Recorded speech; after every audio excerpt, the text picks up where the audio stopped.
एक समय की बात है। महात्मा बुद्ध किसी नगर में एक धर्म सभा को संबोधित कर रहे थे। धर्म सभा समाप्त होने के पश्चात सभी लोग धीरे धीरे वहां से चले गए। तभी महात्मा बुद्ध की नजर एक व्यक्ति पर पड़ी जो अभी भी वहां बैठा हुआ था। वह दुखी और हताश दिखाई दे रहा था। बुद्ध चलकर उसके पास गए और पूछा, भाई तुम कौन हो? तुम इतनी दुखी क्यों दिखाई दे रहे हो? यदि तुम मुझे अपनी चिंता का कारण बताओ तो हो सकता है कि मैं तुम्हारी कुछ मदद कर सकूं। बुद्ध की सहानुभूति के शब्द सुनकर उस व्यक्ति की आंखों में आंसू आ गए और उसने कहा, हे भगवान, मैं एक कपड़े का व्यापारी हूँ। इसी नगर के बीचों बीच मेरी कपड़े की बड़ी सी दुकान है। घर में धन संपत्ति की कोई कमी नहीं है, परंतु कुछ समय पहले ही मेरी पत्नी की अचानक मृत्यु हो गई। पत्नी की मृत्यु से मैं बिल्कुल टूट गया, परंतु तभी मुझे अपने बेटे का ध्यान आया जो अभी बहुत छोटा है। इस छोटी सी आयु में ही वह माँ के प्यार से वंचित हो गया।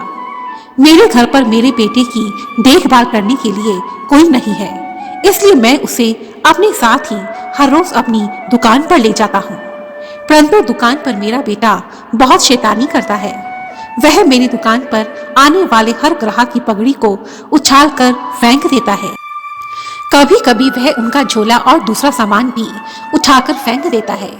मेरे बेटे की इन हरकतों से मेरी दुकान पर आने वाले ग्राहक खुद को अपमानित महसूस करते हैं और बिना कुछ खरीदे ही वे मेरी दुकान से वापस चले जाते हैं। इससे मेरी दुकान की बिक्री धीरे धीरे कम होने लगी है। मैंने अपने बेटे को प्यार से भी समझाया, उसे डांटा फटकारा भी, परंतु कोई फायदा नहीं हुआ। अगर यह सब ऐसे ही चलता रहा तो मेरी दुकान तो एक दिन बंद ही हो जाएगी। यही सोचकर मैं बहुत परेशान रहता हूँ। व्यापारी की बात सुनकर भगवान बुद्ध मुस्कुराए और बोले, मैं तुम्हारी मदद कर सकता हूँ, परंतु तुम मुझे वचन दो कि मैं जो भी कुछ करूँगा तुम उसमें दखल अंदाजी नहीं करोगे, ना ही कोई सवाल जवाब करोगे। व्यापारी ने गौतम बुद्ध से कहा, ठीक है भगवान, आप जैसा कहेंगे मैं वैसा ही करूँगा। अगले ही दिन महात्मा बुद्ध एक पगड़ी पहनकर व्यापारी की दुकान पर गए और वहां एक ग्राहक की भांति बैठ गए। और तभी व्यापारी का बेटा वहां आया और बुद्ध की पगड़ी उतारकर उसे उछाला और फिर वहीं फेंक दिया। यह देखकर महात्मा बुद्ध मुस्कुराए और उस बच्चे से बोले, बहुत अच्छा बेटा, अब जाओ उस पगड़ी को वापस लेकर आओ। और वह बच्चा दौड़ कर गया और पगड़ी लाकर बुद्ध को दे दी। अगले दिन महात्मा बुद्ध उस दुकान पर एक कुल्हाड़ी और एक लकड़ी लेकर आए।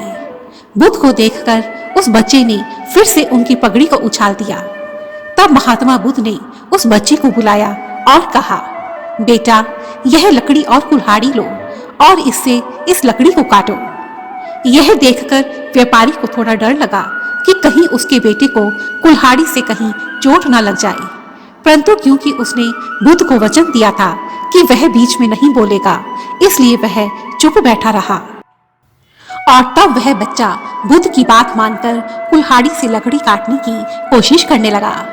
उसे यह सब एक खेल जैसा लग रहा था और इस खेल में वह पगड़ी को भूल गया।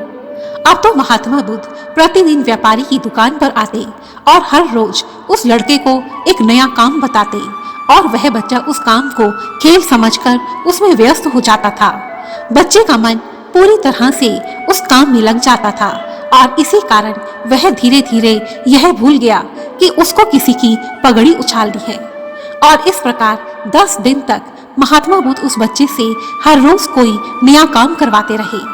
10 दिन के पश्चात महात्मा बुद्ध फिर उसी दुकान पर पगड़ी पहनकर आए तो आश्चर्यजनक उस बच्चे ने बुद्ध की पगड़ी को देखा तक भी नहीं। वह पगड़ी उछालना भूल चुका था। यह देखकर व्यापारी बहुत खुश हुआ और उसने महात्मा बुद्ध को धन्यवाद दिया। तब बुद्ध ने कहा, पुत्र, यह हमारा मन बहुत चंचल होता है। यह सदा अपने ही हिसाब से चलता है, अपनी ही इच्छा से काम करता है, परंतु यदि हम अपने मन पर नियंत्रण कर अपने मन को अपनी इच्छा से काम करवाएंगे तब यह इधर उधर नहीं भटकेगा। जैसे तुम्हारे बेटे का मन जब किसी दूसरे काम में लगने लगा तो वह अपनी चंचलता भूलने लगा और अपने मन को वश में करने का एक यही तरीका है कि अपने मन को, अपने ध्यान को पूरी तरह से कहीं किसी और काम में लगा दो। और ऐसा कहकर महात्मा बुद्ध वहां से चले गए। दोस्तों, महात्मा बुद्ध की यह छोटी सी कहानी हमें बहुत बड़ी सीख देती है। मनुष्य का मन एक ऐसा घोड़ा है जिसे यदि काबू में ना किया जाए तो वह मनुष्य का समय, स्वास्थ्य और जीवन को तबाह कर सकता है। इसलिए मन को वश में करना अर्थात उस पर नियंत्रण करना अति आवश्यक है। और मन को वश में करने का यही तरीका है कि अपने मन को सही गलत का अंतर समझाए और फिर मन को किसी सकारात्मक काम में, किसी अच्छे काम में पूरी तरह से लगा दे।